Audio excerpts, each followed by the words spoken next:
So my name is Walter Jennings. This is my beautiful wife, Charmaine Jennings.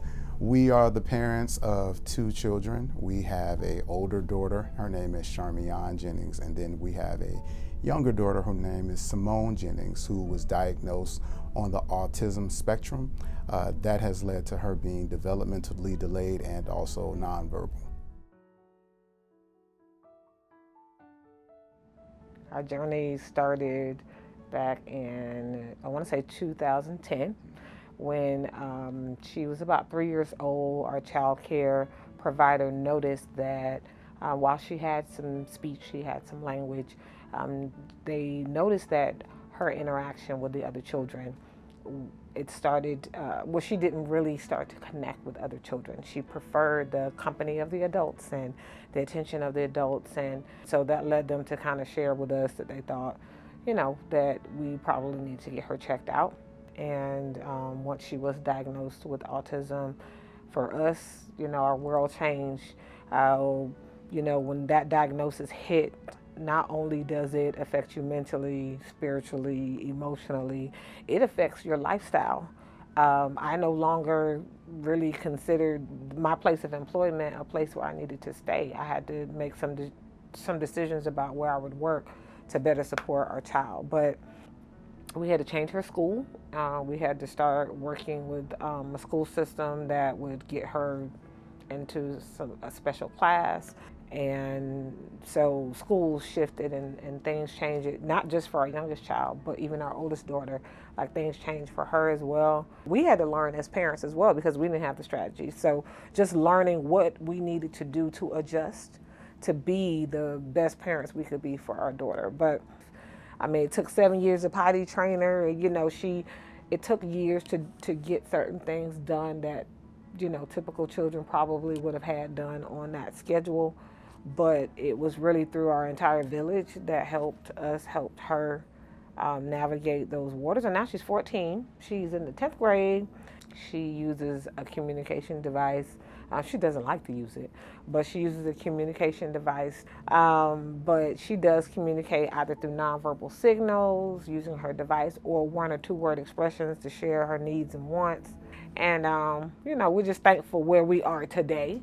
We still struggle. We have those parenting moments where we're just like, but we rely on our faith, prayer, and our spiritual beliefs to really help get us through the process.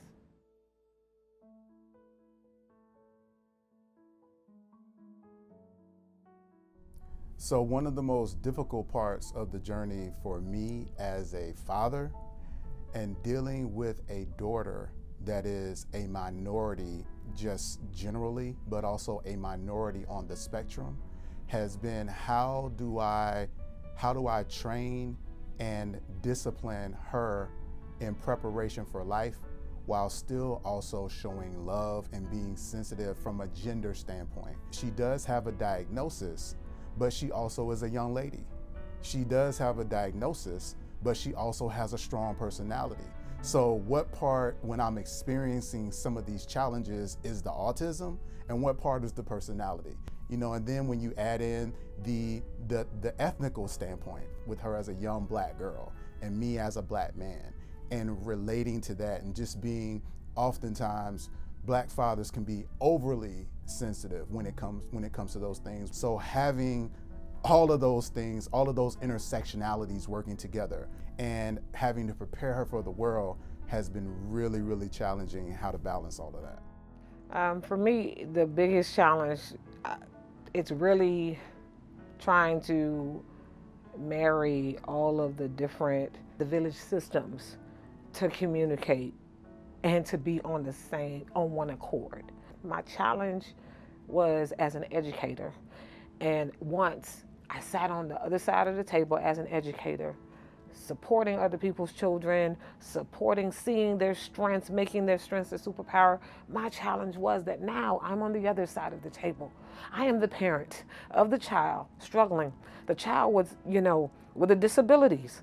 And now my counterparts, my colleagues, where's the consideration? Where is the fight in you to show up every day and give and see not who she is and what she can perform and the skills she has today, but to see what will be when we all partner in parenting as a teachers and as stakeholders in this work, who she can be.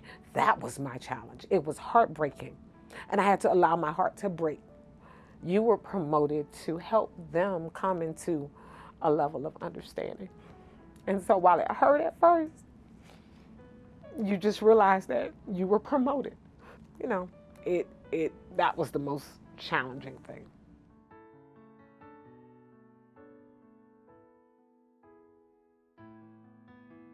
So something that I know now that I didn't know in the beginning is how much the challenges or the special needs that we identify in our children are really reflected in our difficulties and in our challenges and in the issues that we have. When you are experiencing difficulties with your child, being angry at God or being angry because they don't fall into this category of being normal.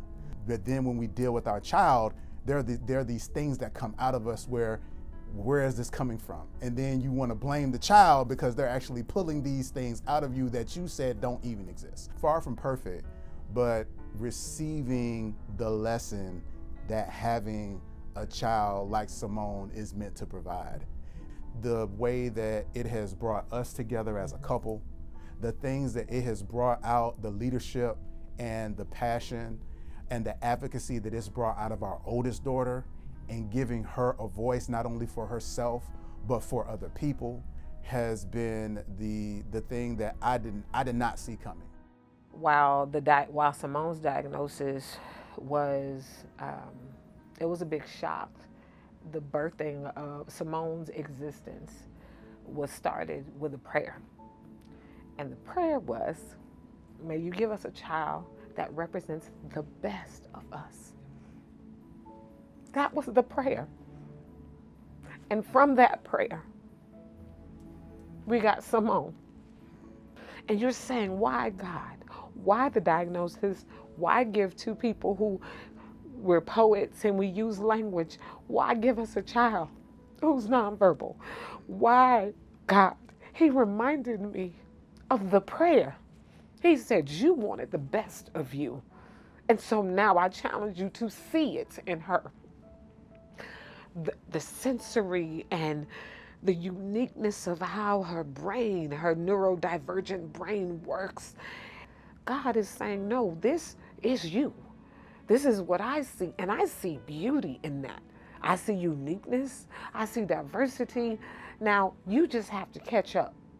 And so, what I didn't know then, that I know now, is that when I look at her, this is what God sees as the best of us. And it took us a while. It took us a while to embrace the challenges, but there's a big level of love and respect because she is the answer to a prayer, and she truly has transformed our lives for the better. We love deeper. We're just more aware of God's presence and how he dwells in everyone. And so now we're just at a place where that's the biggest thing. If you look at someone and you cannot see God, you better look again and continue to look until you see him, because his presence is in all of his creation. So.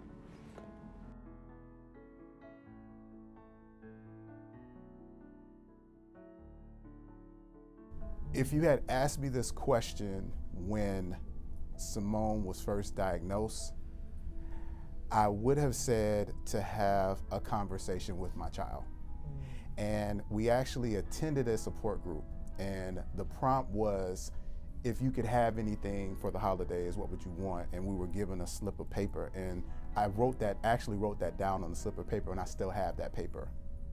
And over the years, I've been challenged in that, and it's become a reminder to me that I do have conversations with my daughter, even though she's nonverbal. It is through her facial expressions. It is through her body language.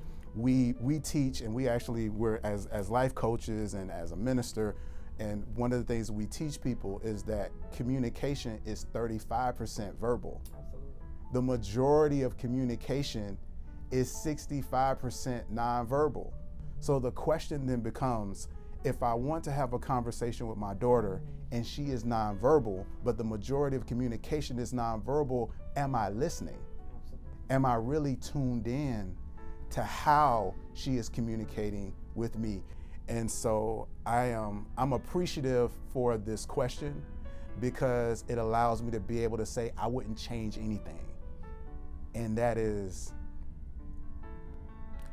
that's growth for me. That is big for me. This is a very hard question. I believe I do have to go back to my profession that I love so much, education. I really wish that, really merging, I would wish to be able to merge the career fields of education, psychology, and the medical profession, and even insurance companies, that they would do a better job of really talking and partnering and working together. Navigating those systems have been very tough.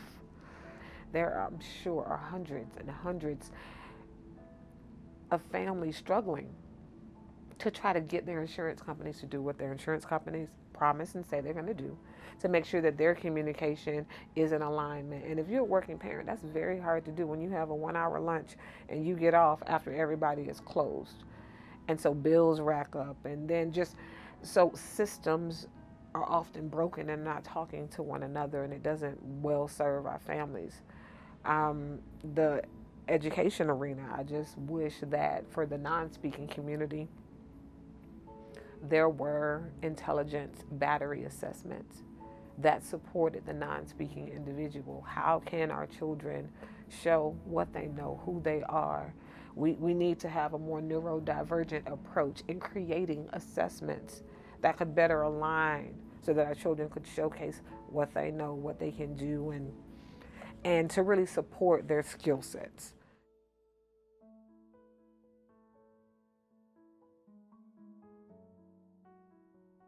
First of all, I would say, obviously we are people of faith. Mm-hmm. And so, you have to definitely lean to a strength and a power that's higher than your own.